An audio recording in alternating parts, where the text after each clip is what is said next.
Hello, everybody, and welcome to another episode of Capital Fit, where we talk about your wealth and your health, because what is your wealth without your health? And I'm glad you're here with me for another episode down here at my wonderful podcast studios, Pod Populi. The staff here is always great. This is my 81st show, and I have a special guest in the studio here. I love to bring in here local talent, local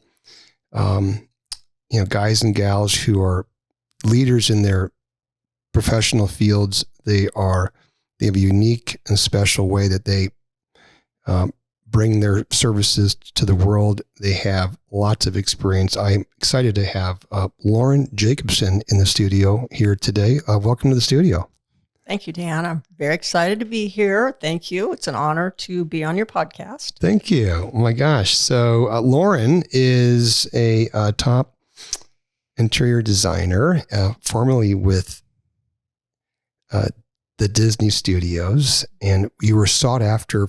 Like, folks back in the day couldn't get enough of you. You had a reputation that was preceded you, right? I followed a few creative directors and a few general managers. Yes. Yeah. So we met at a interior design event up there where all the activity seems to be happening up in the Greenway Hayden Design Studio area up there in North Scottsdale, and got to know you. And it's just been, and of course you helped me with a couple projects, and you got your website all up and running again, ljacobsendesign.com. You got that all up and running. You kind of remodeled, refreshed that to let people know who you are. So who are you?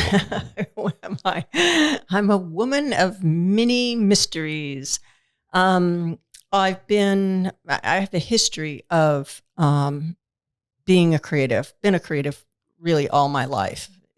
I just started drawing as a child and rearranging my room as a child. I had white shag rugs as a child. I mean, who has that?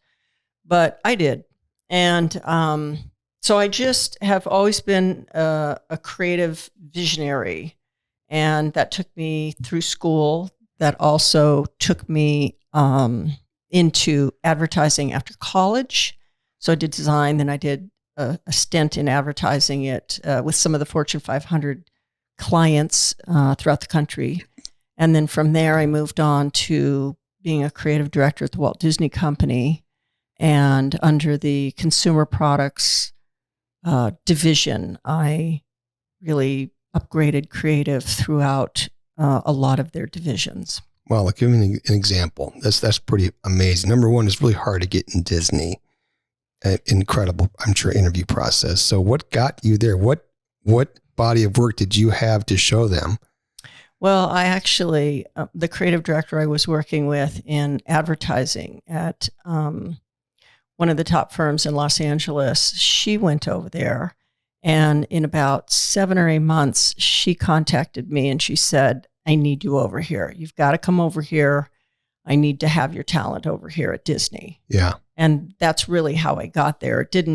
It's not like I didn't interview. Of course I did. But her having so much confidence in me and really sort of selling me in ahead of time to all the executives in consumer products certainly paved the way. Then you had to prove yourself. And once you proved yourself, and you told me that story of you designed the offices of one of the executives.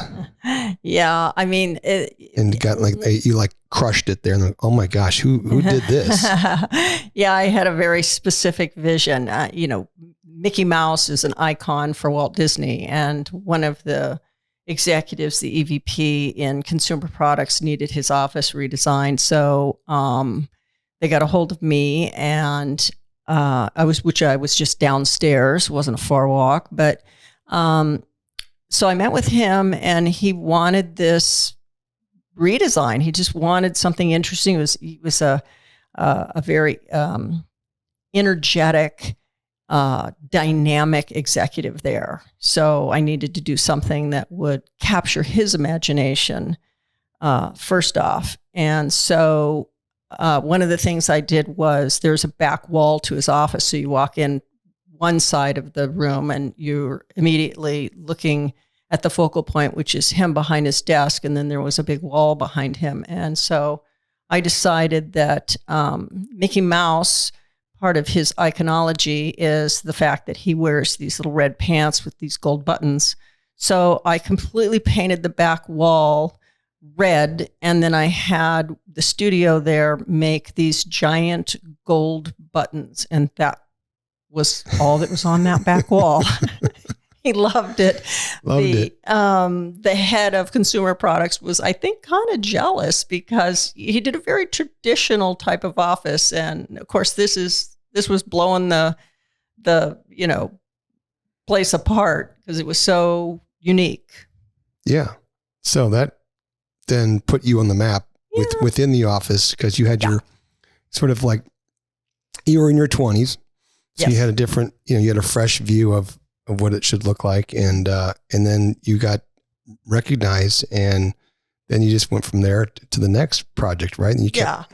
Actually, I had already gone through advertising. So I was a little older than in my 20s, but I had made my way to Disney, and it was during a time when Disney was making a real paradigm shift, at least in consumer products. So we broke a lot of new ground in licensing and places like that. I was part of a team of people really brought in under this specific woman, and who brought me over, and she just blew the doors wide open, and the company responded, and we did a lot of very new ideas through licensing. Like, give me an example.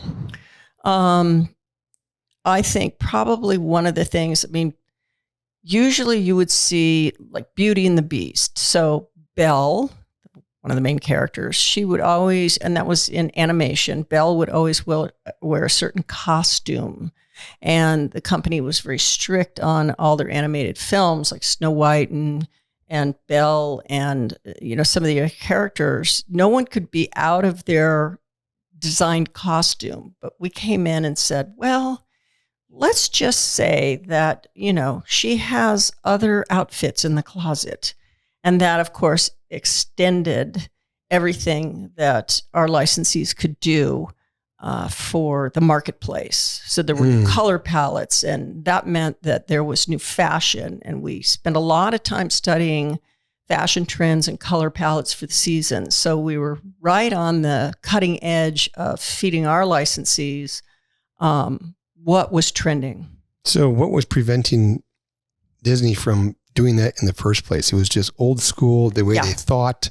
It was old school. Don't change. There was a shift in there. There was a shift. She brought the shift, and new people came in like myself. Yeah. And so you dropped into these various divisions, and you shared her vision with these divisions, what you're saying. Yes. And you were giving sort of like the power to do that. Yes. So I would upgrade the creative, whatever it would be. It might be a film project. So licensing off of a film. It could be, I did a lot of packaging design for interactive records. There were new album covers and things like that. So they were putting together new product, really taking what was in the library and did you ever sleep? No, you were probably there from sun up to sun. Yeah, I'm assuming because there's no. It's like, okay, you're never done. Your work is never. You didn't see the light of day for some days. But you did start projects and then finish projects. It's like you started this idea. They all had a deadline, no doubt about that. And you're pitching to the top brass of Disney. In your 30s. We would go in and pitch like movie titles. The main movie title, especially for the animated films, like Pocahontas. I worked on Pocahontas, and we would go to Jeffrey Katzenberg and present that, what that would be. And of course, the animated studios were also working on titles, but we kind of beat them out. We were very good at what we did. Incredible. Yeah. So that you took that body of that experience of creativity, and then you said you ended up getting hired by. You were in LA at the time, Los Angeles, and you had someone say, "Hey, can you come to my house and help with this remodel? I'm remodeling my powder room, my bedroom, my closet." And you, oh, sure, what the heck, right? And that just all those executives had homes in Beverly Hills and Pasadena and places like that, and they needed They needed So help. you were moonlighting doing this other stuff. Would you charge for it or say, sure, why not? I'll give you my ideas. For the executives, I would kind of do it gratis. I mean, you don't want to charge your boss, really. Maybe you do, but I didn't. So I would just help out with things. So you had spent 7 years in the Disney family Yes. of creativity, and you said, I'm done. I'm hanging it up. This is too much. I work 7 days a week, 15-hour days, and I'm burned out. I wasn't totally burned out, but I had been through every single division under the consumer products umbrella except for publishing. That was the only one I didn't do. So I did everything: licensing, stores, interactive, music. You're very smart. Well, I was very good at being airdropped in, and quickly assessing what a division needed in their products and their branding. And because you saw what it was and you said, this is what it should be. Yes. And you laid out the path. Yeah. It was a complete upgrade. And I had teams of people working under me. So, and I had very, very talented people. So it was very easy. Did you like the culture back then? Back then it was a lot of fun. It was a lot of hard work, but it was probably the funnest time at Disney ever. Under whose leadership? That was under Michael Eisner. Okay. Yeah. So then you said, and then that parlayed into one personal residential interior design job after another. Kinda? Yes, but I still wasn't completely immersed in interior design. It was sort of like, okay, I'm doing this on the side and it's fun. It's another medium I can challenge myself on, because I'd already done 2-dimensional. I had done television and things like that, a lot of print. And then at Disney, of course, I worked under so many different categories. So there would be toys and fashion and tableware and bedding. And yeah, so I would be looking over all the design that came in from the licensees. And sometimes licensees weren't the best at design. They're really good at manufacturing, but not maybe the best at design. Mm-hmm. So would end up designing bedding, designing tableware, things like that, and feeding it back to them and going, you know what, this is going to help. This is better. This is on trend. This is a better use of the characters, because Disney was very, very, very cautious about character slapping. They didn't want characters just slapped on thing. There needed to be a story and integration, something that felt relevant or in the case of fashion, on trend. Wow. Yeah. Sounds intense. It was a lot of work, but it was kind of fun because you got to put your hands into just about everything. And you had to you make sure your team was doing what they were supposed to do. Yes. There's always a strategy. You had to crack the whip. You were telling me earlier some stories. I would do these huge design programs for licensees. I mean, it was just giant. It was creative that we developed based off of the films. It would take a year to get this done from start to finish. It would take a year to get all of the materials, graphic design and social commentary and character art, and again, color palettes and ideas and everything that you could hand to a licensee. And we had 2,000 of them. And that was a $700 million revenue generator. So it was serious business to get it right. And it would take a year, and then that would be turned over before the film was out, because the manufacturers needed as much as 6 months lead time in some cases for what they were manufacturing. Oh my God. So you had to work quickly, you had to work out front, and you had to get it right because there wasn't a lot of redo. Okay. So you worked fast, and we could also talk about your days racing velodrome and racing fast there and breaking a world record in Australia. So, which is just really about, and you were like a champion rower in San Diego as well. You were the what seat rower? The pace setter seat? I was, I rode the stroke seat quite often. So that sets the pace. That sets the revolutions per minute of goodness. Yeah, of what the boat's So you do. You grew up in Northern California. What? Yes. I was born in Redwood City, raised in Los Altos Hills. Los Altos. That's up there by Stanford. And you're riding horses in yeah. high school. So you go from riding horses, like thinking and dreaming of things, to like rowing, because they said, we want you on the team because you're tall and you'd be good to. Yeah.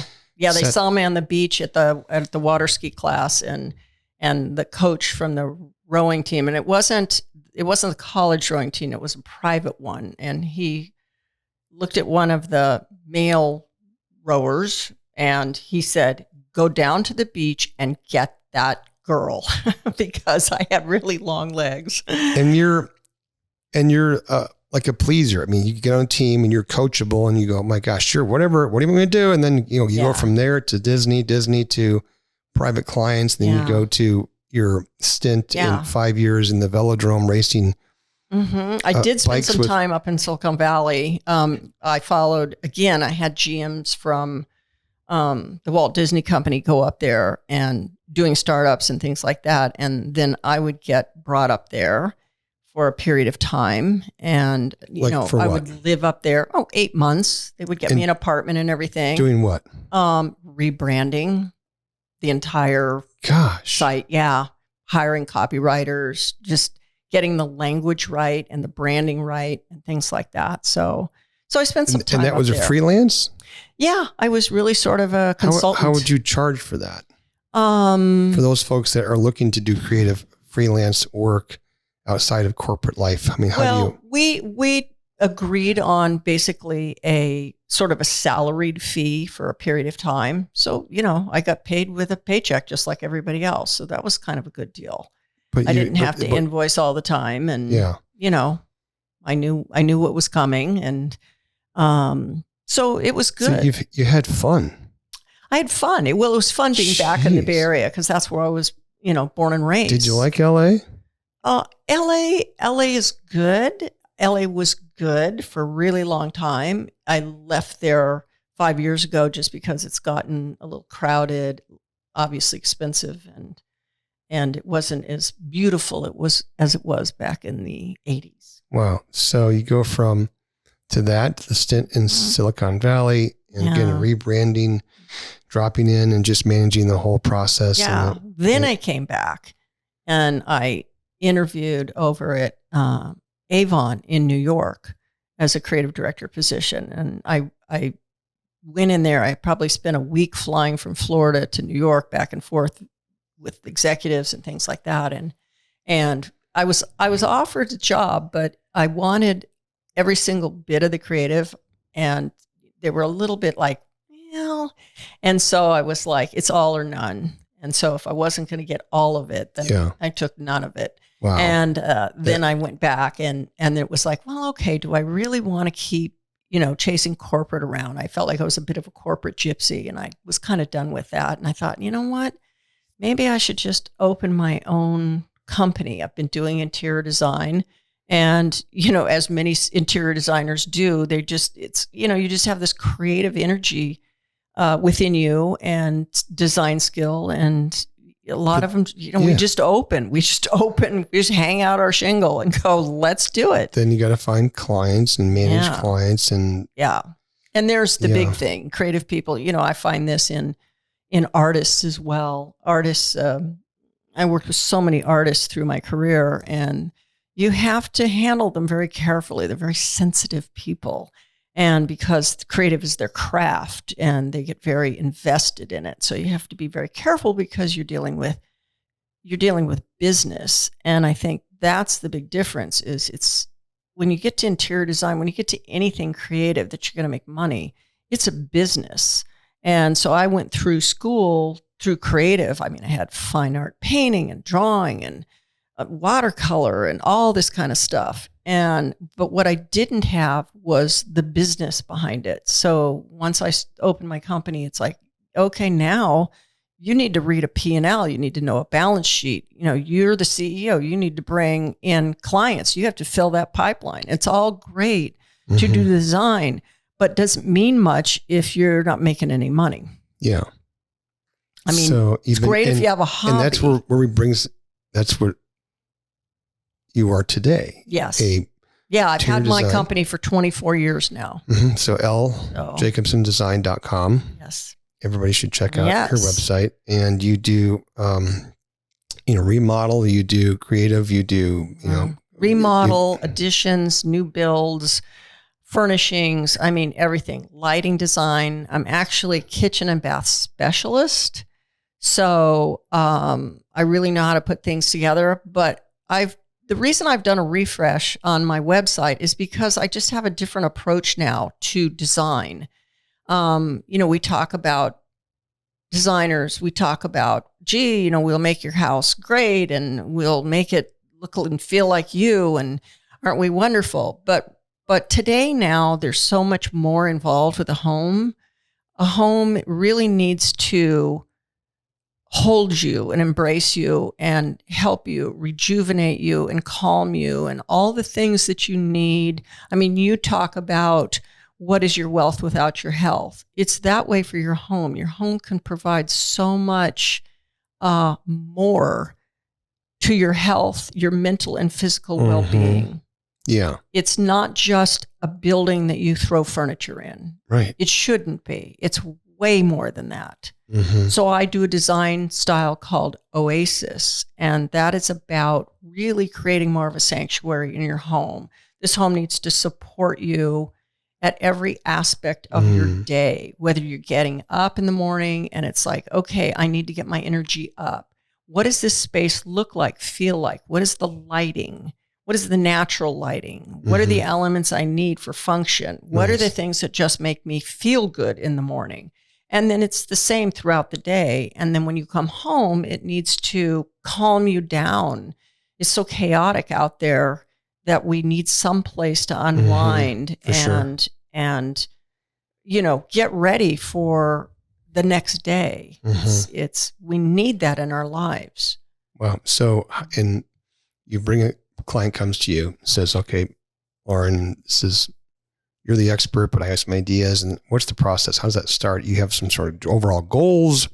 It's Well, you got to start with colors and shapes and furniture. And you really start with a lot of conversations with a client because you have to get to know that person or people.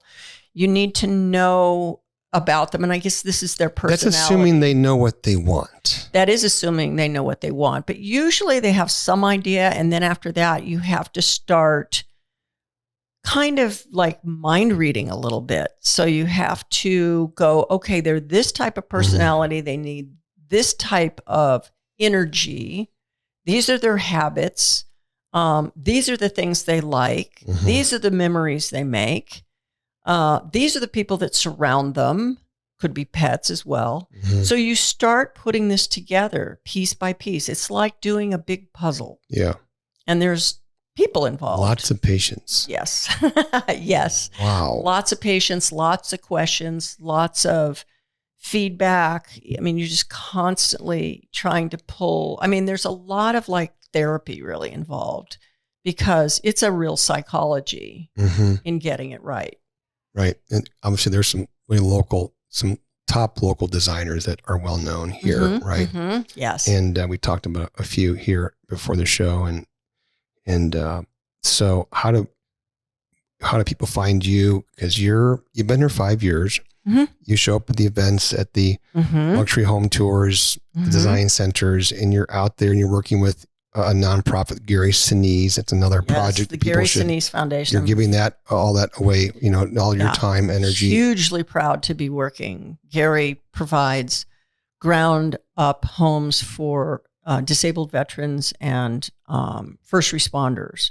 So everyone donates. It's a huge program and it's very rewarding. I have and you're in deep in the design of the home. Yes. The everything. Feel, all the surfaces. The flow. If they have a wheelchair, how do things work? Are they at the right level of, where's the microwave, right? Is it in it in the pantry or is it in the kitchen? Well, that's a whole again, nother. It's talking to that client and how that client right now is using their space and then what they need if it's not working, what's not working and what they need. And of course the space is is developed by an architect firm. Right. And then I'm coming in and doing, the surfaces and the furnishings and the Right. paint and things like that. So selecting a lot of that.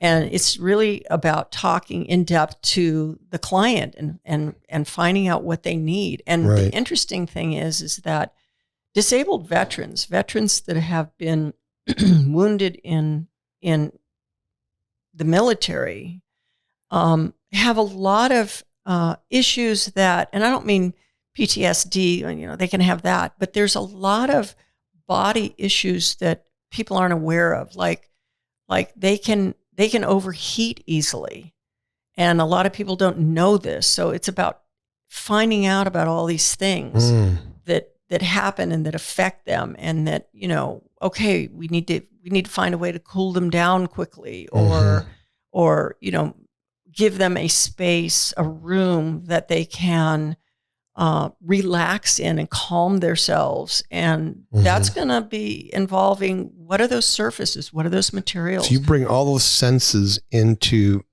the design process with the client. It's very five senses. You need to address all five senses. And the thing I think I'm a stickler about the most these days is lighting.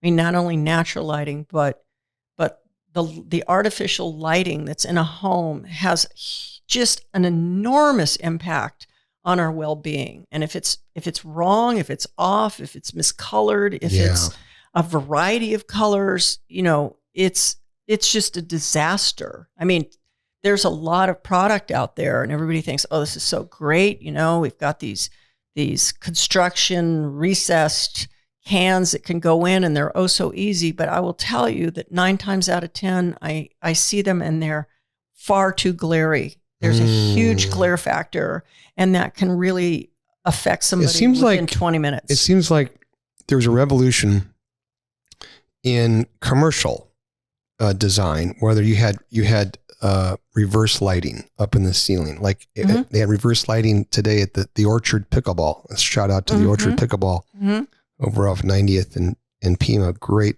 2 courts owned by Ashley and Patrick Sullivan. And they opened up a new coffee house. Really great little spot just to grab a cup of coffee and play some pickleball and leave and go to work like I did this morning. So, but they had directional light that went to the ceiling, so you didn't have direct and glare from that. It didn't seem like that's gone into the residential side of the equation of design. Very much so. And of course, on a pickleball court, I mean, it may you may not be lobbing like in tennis where you're looking straight up and you can't afford to be looking into some glary light. But